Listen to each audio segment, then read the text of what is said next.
After 2-3 days, মানে আমার শরীরটা তো অনেক খারাপ ছিল, তো আজকে আমি নিউ ব্লগ আনছি। আর নিউ ব্লগটা হলো আমার বেস্টির বার্থডে। তো তোমরা সবাই জানো, মানে আমার স্টোরি দেখা বুঝতেই পারছো আমার বেস্টির আজকে বার্থডে। তো আমরা এখানে আইসি আমাদের একটা ফ্রেন্ডের ঘরে সেলিব্রেট করতে। আর বেস্টি রেডি হইতেছে, আমি রেডি আগে হয়ে গেছি, কিন্তু আমার অনেক কাজ আছে, এখন ডেকোরেশন করতে লাগবো। তো চলো তোমাদেরকে দেখাই আমরা কিরকম ডেকোরেশন করি। এটা আজকে বেস্টির লুক, তোমরা দেখালো তো কিরকম লাগতেছে। আর এখনো আমরা ডেকোরেশন কমপ্লিট করি নাই, তো ওই আমাদের এখন হেল্প করবো ওর বার্থডেরই ডেকোরেশন করার লিগা।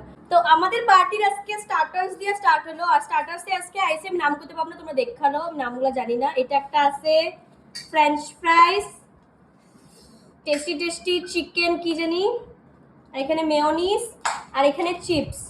তো ফার্স্টে আমরা এগুলা খামু, তারপরে আমাদের মেইন কোর্স আইবো। ওই এদিকে আরেকটা চিপস আছে, আর আর অন্য কিছু নাই। হ্যাঁ, কোক কোক কোক খামু। এলা খাওয়ার পরে আবার আমাদের মেইন কোর্স আইতাছে। কইবো এটা বার্থডে গার্ল, কে কইবো বার্থডে গার্ল চিপস খাইতে। বহুত দুঃখ সহকারে কইতেছি